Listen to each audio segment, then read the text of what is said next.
सुबह के 6 बज रहे थे।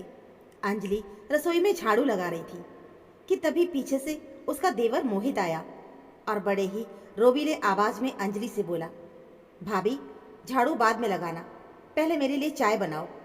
तो अंजलि ने कहा, थोड़ा रुक जाओ भैया, मैं सफाई कर रही हूँ, उसके बाद में चाय बना दूंगी। बस इतना सुनते ही मोहित का पारा चढ़ गया। वो गुस्से में गरजते हुए बोला, तू मुझे मना करेगी? अपने आप को इस घर की बड़ी समझ रही हो? तुम्हारी जबान बहुत चलने लगी है, बताता हूँ तुम्हें। कहते हुए उसने एक जोर का थप्पड़ सीधा अंजलि के गाल पर मार दिया। अचानक हुए इस हमले को अंजलि समझ ही नहीं पाई। थप्पड़ खाकर वो सन्न सी रह गई। बेइज्जती से उसकी आंखें भर आईं कि तभी मोहित के चीखने चिल्लाने की आवाज़ सुनकर उसकी माँ मीना जी कमरे से बाहर आई और बोली, ठीक किया मोहित, बहुत अच्छा किया, ऐसे ही औकात में रखो इसे। कुछ दिनों से देख रही हूँ मैं भी, बहुत उड़ने लगी है ये। उधर ननद पिया भी आते हुए हंसते हुए बोली, भाभी तो लगता है खुद को इस घर की महारानी समझने लगी है, बार बार भूल जाती हैं कि हम अभी इस घर में हैं। तीनों तरफ से अंजलि को घेरकर एक से एक ताने दिए जाने लगे। अकेली जान बेचारी क्या करे, कुछ भी नहीं बोली, बस चुपचाप अपने कमरे में चली गई। उसका पति मिहिर तो बाहर शहर में नौकरी करता था, उसे कभी कुछ बताया ही नहीं गया। अंजलि भी सोचती कि इतनी दूर रहकर अगर मिहिर को कुछ बताया तो वो परेशान हो जाएंगे। रोज रोज छोटी छोटी बातों पर ताने, झगड़े, चीखना चिल्लाना, जैसे ये आम बात हो गई थी इस घर में। एक दिन फिर से मोहित अंजलि से किसी छोटी सी बात पर बहस कर बैठा और बोलते बोलते गुस्से में अपनी आवाज़ ऊंची की और अंजलि को जोर से धक्का देकर उसे ज़मीन पर गिरा दिया। सब मिलकर उसे नोचने लगे, लेकिन इस बार अंजलि ने खुद को रोका नहीं। पहली बार तो वो समझ नहीं पाई थी, लेकिन जब उसे लगा कि अगर मैं ऐसे ही बर्दाश्त करती रहूँगी तो मेरी यही औकात बन के रह जाएगी इस घर में। बात बात पर बच्चों की तरह बुरी तरह से मार खाती रहूँगी मैं। नहीं, अब बस। फिर क्या था, उसने सीधा अपने पति मिहिर को फ़ोन लगाया और कहा, मिहिर अब बहुत हो गया।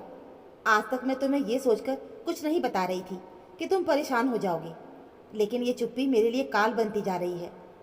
अब या तो तुम फैसला करो या मैं अपने हिसाब से फैसला करूंगी। अंजलि की बातें सुन मिहिर पहले तो चौंका।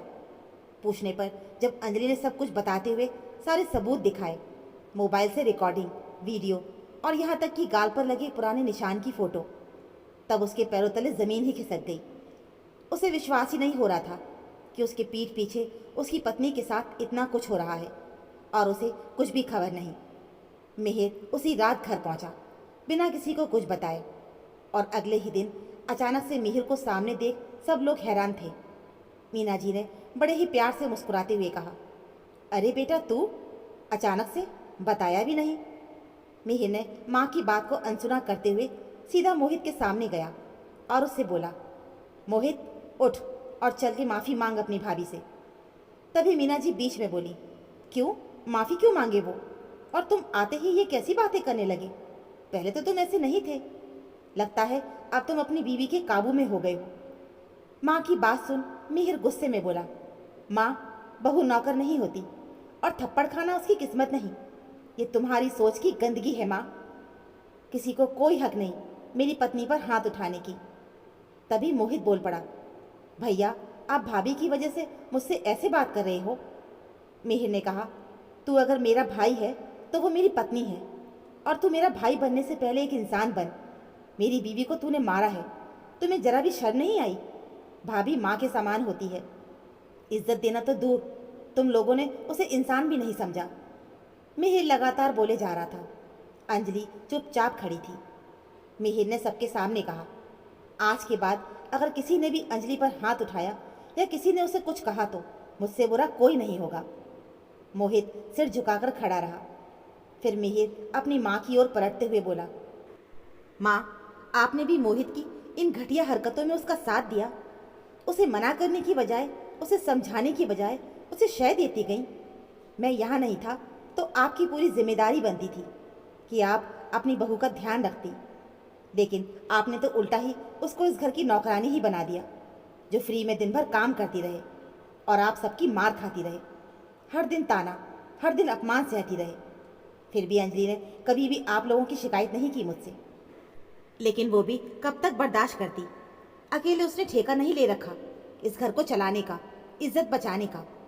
मिहिर लगातार गुस्से में बोले जा रहा था और मीना जी चुपचाप नजरें किए उसकी बात सुनती जा रही थी और धीरे धीरे बड़बड़ा भी रही थी। हाँ हाँ बेटा, अब तो तुम्हारे लिए बहू ही सब कुछ है, बाकी हम सब तो गलत हैं ही इस घर में। सास की बात सुन अंजलि पहली बार बोली, माँ जी, मैंने कभी भी मिहिर से कोई शिकायत नहीं की थी, लेकिन अब मेरे बर्दाश्त से बाहर होने लगा था। आपने हमेशा मेरी चुप्पी को मेरी कमजोरी समझा। तभी मिहिर पिया के पास जाकर बोला, और पिया तुम्हारे भी पर निकल आए हैं ना, बहुत बड़ी हो गई हो, बड़ी बड़ी बातें करने लगी हो। तो एक काम करता हूँ, जितनी जल्दी हो सके तुम्हारी शादी करके यहाँ से रफा दफा करता हूँ। अब अपनी समझदारी अपने ससुराल में जाके दिखाना। मिहिर का गुस्सा देखकर सब डर गए।